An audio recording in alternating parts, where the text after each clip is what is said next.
नमस्कार प्यारे विद्यार्थियों, आराधना डिग्री की ऑनलाइन क्लास में आपका हार्दिक स्वागत है। आज हम गृह विज्ञान बीए अंतिम वर्ष का टॉपिक है बाल विकास एवं पारिवारिक संबंध। इस पेपर के कुछ महत्वपूर्ण क्वेश्चन बनते हैं, उन क्वेश्चन के बारे में हम अध्ययन करेंगे। देखो, कल हमने बाल विकास एवं पारिवारिक संबंध में टोटल कितनी इकाई उनका हमने कल अध्ययन कर लिया था। उनमें क्या क्या हमको पढ़ना है, इनमें कौन कौन सा सिलेबस है, कौन कौन सा इसमें पाठ्यक्रम दिया गया है, वो हमने कल पढ़ लिया था। आज वाली क्लास में हम बाल विकास एवं उनके जो पारिवारिक संबंध है, इस पेपर में से कौन कौन से इंपॉर्टेंट क्वेश्चन, छोटे सवाल, लॉन्ग क्वेश्चन बनते हैं, उनके बारे में हम अध्ययन करेंगे। तो इनमें कुछ क्रम है, जैसे एक टॉपिक इसमें आता है आपके जो बाल विकास है, बाल विकास में टॉपिक आता है आपके विकास।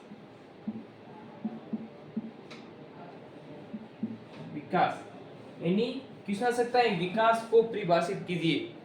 विकास क्या है? इस विकास की डेफिनेशन होती है, विकास एक सतत प्रक्रिया होती है।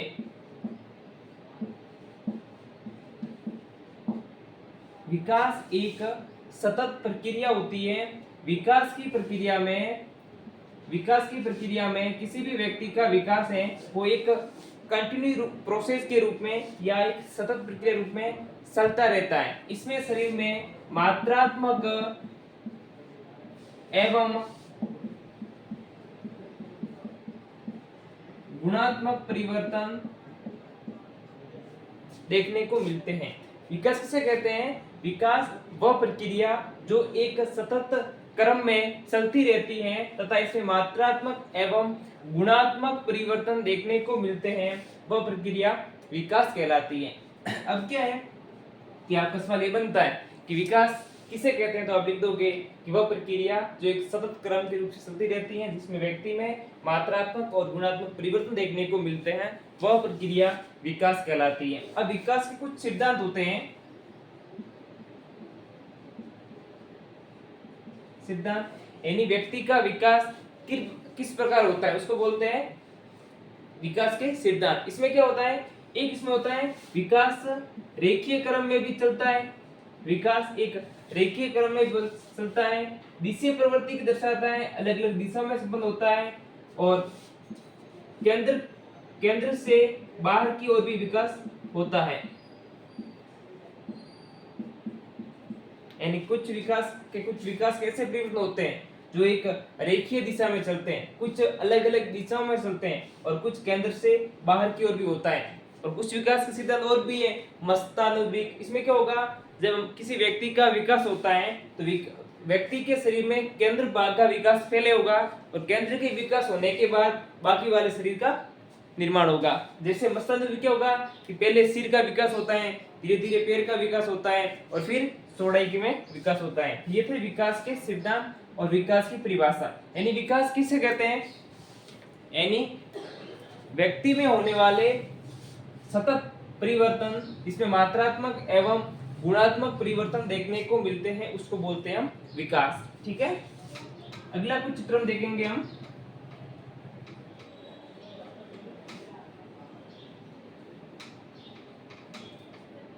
अगला टॉपिक है विकास को प्रभावित करने वाले कारक। विकास को प्रभावित करने वाले कारक।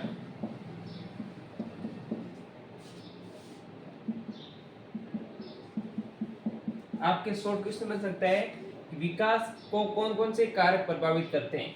तो विकास को मुख्य रूप से दो कारक प्रभावित करते हैं।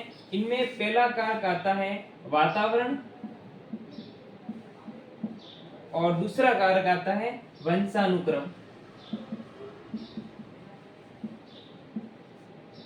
ठीक है, यानी सवाल आ सकता है आपके एग्जाम में कि विकास को प्रभावित करने वाले कारक कौन कौन से हैं। तो विकास को प्रभावित करने वाले मुख्य रूप से दो कारक होते हैं, वातावरण और वंशानुक्रम। वातावरण और वंशानुक्रम दोनों की प्रक्रिया मुख्य रूप से बाल विकास को भी प्रभावित करती है। विकास क्या है? किसी व्यक्ति का विकास हो रहा है, किसी शिशु का विकास हो रहा है, उस घर के आसपास का उनका वातावरण कैसा है, बाकी भौतिक प्रस्तुति कैसी है उनके आधार पर किसी बालक का विकास होगा, बाल विकास होगा।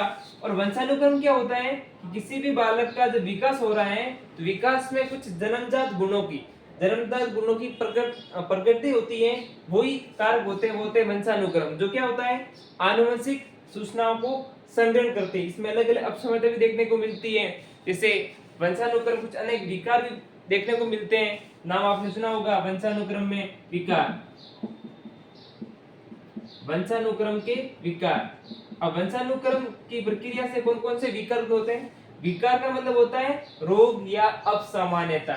इसमें होता है, एक होता है टर्नर सिंड्रोम, एक होता है डाउन सिंड्रोम,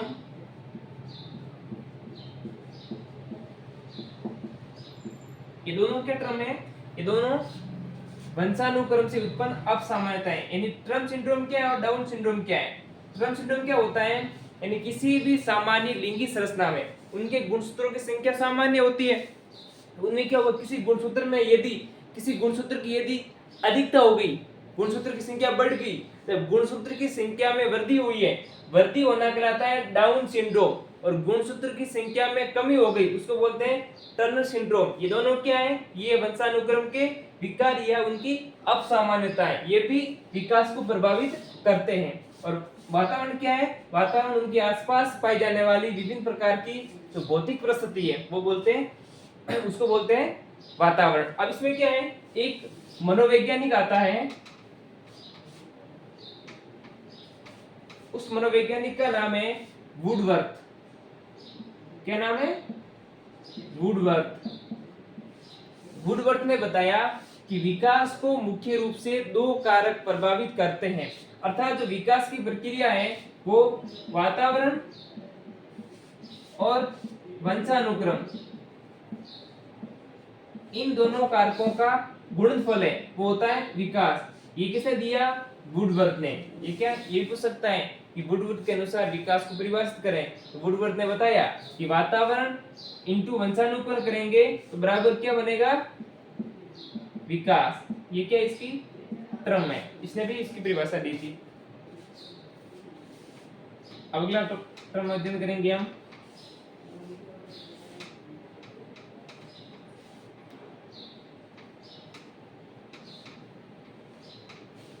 इसका अध्ययन करेंगे। जब बाल विकास होता है तो बाल विकास में किसी भी बालक का विकास हुआ तो कितनी अवस्थाओं में पूर्ण होता है विकास हुआ? कल अध्ययन किया था कि पहली शैशवावस्था, फिर बाल्यावस्था, शैशवावस्था, बाल्यावस्था, किशोरावस्था और लास्ट प्रौढ़ावस्था।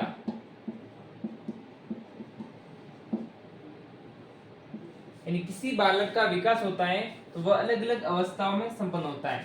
पहला शैशवावस्था, अगला बाल्यावस्था, किशोरावस्था और प्रौढ़ावस्था। इनकी शैशवावस्था की सामान्यतः आयु मानी जाती है 0 से 3 वर्ष। जितने भी शिशु की एज 0 से 3 वर्ष होती है वो सभी शैशवावस्था में आएंगे। 3 से लगा के 6 वर्ष तक बाल्यावस्था में आएंगे, पूर्व बाल्यावस्था में। 6 से लगा के 11 वर्ष तक पच बाल्यावस्था में आएंगे, 11 से 19 साल तक किशोरावस्था में आएंगे और 19 से बाद प्रौढ़ावस्था में आएगी। यानी किसी भी शिशु या बालक का जब विकास होता है तो वह अलग अलग अवस्था में होता है। इस अवस्था में शिशु की अलग अलग विशेषता पाई जाती है। जैसे हमने कल अध्ययन किया था कि शैशवावस्था का क्या उपनाम था?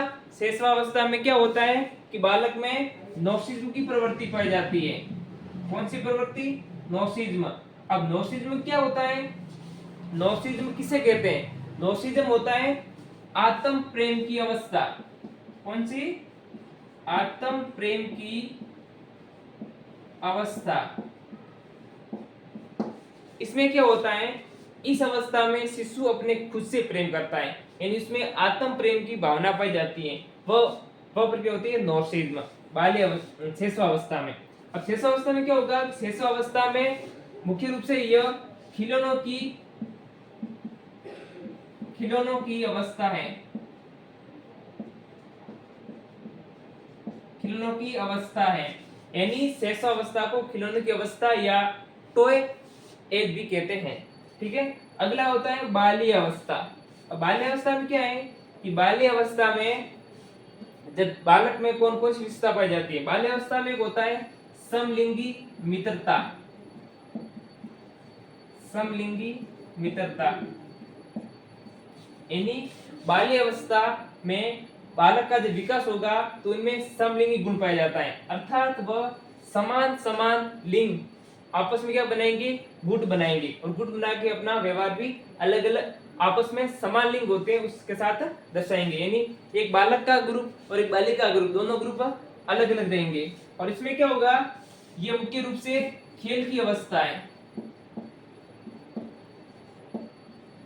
खेल की अवस्था है, ये मुख्य रूप से खेल की अवस्था है। बाल्य अवस्था में खेल की प्रवृत्ति एक मुख्य रूप से इनकी विशेषता होती है। जितने भी बालक हैं वो खेल मुख्य रूप से बाल्य अवस्था में ही सीखते हैं। ठीक है, एक मनोवैज्ञानिक आता है उसका नाम है स्ट्रेन। स्ट्रेन ने बताया कि बाल्य अवस्था में बालक को जितने भी खेल सीखेंगे वो सभी सभी सीखने की इसमें प्रवृत्ति पाई जाती है। अगला आता है किशोरावस्था। कौन सी अवस्था, किशोरावस्था। देखो एक मनोवैज्ञानिक आता है उसका नाम है Stanley hall, Stanley hall. Stanley hall ने बताया कि जो किशोरावस्था होती है वो हमेशा तनाव एवं तूफान की अवस्था होती है, तनाव एवं तूफान की अवस्था होती है। यानी इस अवस्था में किशोरों में तनाव की प्रक्रिया भी पाई जाती है और अलग अलग कार्य करने में उनके तूफानी गुण भी पाया जाता है। इसलिए स्टैनले हॉल ने सर्वप्रथम बताया कि किशोर अवस्था तनाव एवं तूफान की अवस्था होती है, और इसके बाद जितने भी लक्षण होते हैं वो सभी लक्षण प्रौढ़ावस्था में पाए जाते हैं। ये था विकास की प्रावस्थाएं। ठीक है, हम अगला टर्म पढ़ेंगे हम बुद्धि के बारे में।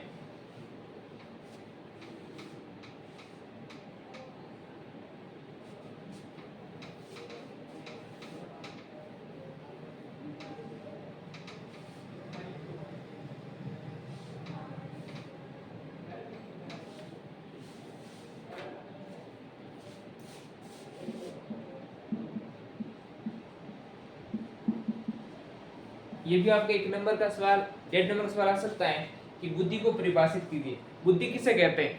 बुद्धि की हम डेफिनेशन देंगे, क्या होगा, बुद्धि वह प्रक्रिया जो किसी समस्या का समाधान एवं उद्देश्य प्राप्त करने की प्रवृत्ति को दर्शाता है, उस प्रक्रिया को हम बुद्धि कहते हैं। यानी आ सकता है कि बुद्धि किसे कहते हैं, लिखोगे कि वह प्रक्रिया जो किसी समस्या का समाधान एवं उद्देश्य प्राप्त करने की प्रवृत्ति को दर्शाता है, उसको बोलते हैं हम बुद्धि, इंटेलिजेंस। बुद्धि क्या होती है, किसी भी प्रक्रिया में हम सामाजिक व्यवहार दर्शाते हैं, उसको समस्या आ गई, समस्या का समाधान मिला, उनका जो उद्देश्य था उद्देश्य प्राप्त करने गुण होता है, तो वो गुण होता है बुद्धि। एंड बुद्धि क्या है, किसी व्यक्ति में समस्या का समाधान करना तथा किसी उद्देश्य प्राप्त करने की जो प्रक्रिया है उस प्रक्रिया बोलते हैं हम बुद्धि। इसमें क्या होगा, अलग अलग वैज्ञानिकों ने इसकी अलग अलग परिभाषा दी। एक वैज्ञानिक आता है इसमें फ्रेडल, इसने भी बताया कि बुद्धि किसी व्यक्ति में जो उद्देश्य प्राप्त करने का गुण होता है वो होता है बुद्धि। अब बुद्धि में वापस अलग अलग प्रकार होते हैं कि इनका आईक्यू लेवल कितना होता है, ईक्यू लेवल कितना होता है, उसमें अलग अलग गुण पाए जाते हैं। कल हमने एक सिद्धांत वर्णन किया था बुद्धि के सिद्धांत, बुद्धि के सिद्धांत।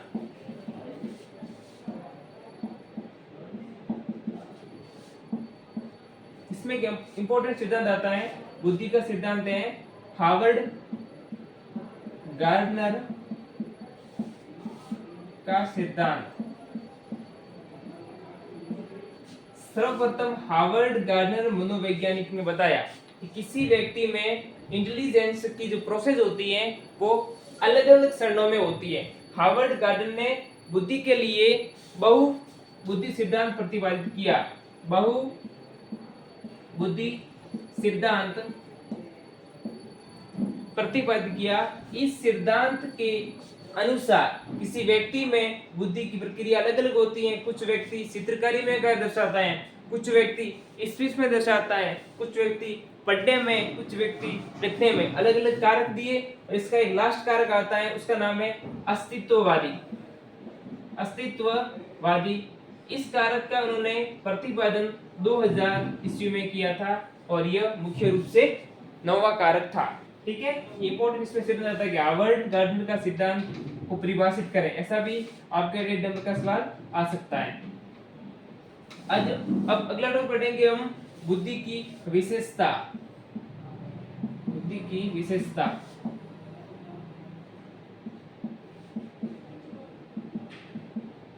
बुद्धि की विशेषता यानी बुद्धि की कौन कौन सी विशेषता होती है उसका अध्ययन करेंगे। पहला इसमें आता है वस्तुनिष्ठता, अगला आता है विश्वसनीयता,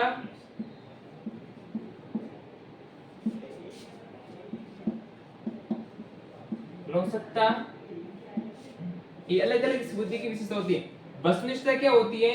यदि किसी हमारे सामने एक या एक से अधिक ऑप्शन है, उस ऑप्शन का सिलेक्ट करना है, सिलेक्ट करने के लिए भी हमारे को बुद्धि की जरूरत पड़ेगी। ये गुण होता है, वो होता है वस्तुनिष्ठता।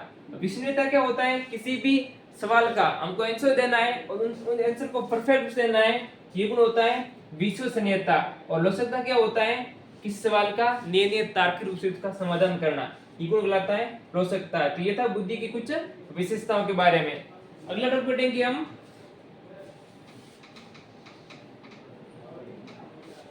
IQ तथा EQ लेवल। इन व्यक्ति में IQ लेवल क्या है, EQ लेवल क्या है, उसको बोलते हैं बुद्धि लब्धि। बुद्धि लब्धि यानी किसी भी व्यक्ति की यदि बुद्धि लब्धि इसके सामने औसत माना गया है 90। अब किसी व्यक्ति में यदि बुद्धि लब्धि का मान 90 से ज्यादा है, मान लो कि 120 है, 130 है, 150 है, और किसी व्यक्ति में बुद्धि लब्धि का मान लो 90 से कम है, यानी 80 है, 70 है, 50 है, 20 है, इसके आधार पर हम बालकों को अलग अलग डिवाइस में कहते हैं। यदि 90 से ज्यादा होती है, 120 होती है, किसी की 130 होती है बुद्धि लब्धि, तो उसमें क्या है, 150 होगी उसकी बुद्धि लब्धि, तो क्या हुआ, व्यक्ति क्या हुआ, हमेशा इंटेलिजेंट होता है। अर्थात ये क्या होता है, उच्च बुद्धि लब्धि वाले बालक इस श्रेणी में आते हैं और निम्न लब्धि वाले बालक इस श्रेणी में आते हैं। ये बुद्धि लब्धि के कुछ ट्रिक है। यदि बुद्धि लब्धि का मान 90 है तो वो क्या है, मध्यम औसत है। यदि 120 हो गया तो क्या हुआ, 120 में क्या हुआ कि मध्यम बुद्धि लब्धि वाले बालक। 150 में क्या हुआ, उच्च बुद्धि लब्धि वाले बालक। यदि 90 से कम हो गई तो निम्न औसत बुद्धि लब्धि वाले बालक। यदि 20 तक हो गई तो क्या होते हैं, क्या बोलते हैं, मूर्ख या जड़ बुद्धि लब्धि वाले बालक। ये थे कुछ बुद्धि लब्धि वाले बालक का अलग अलग टाइप्स था।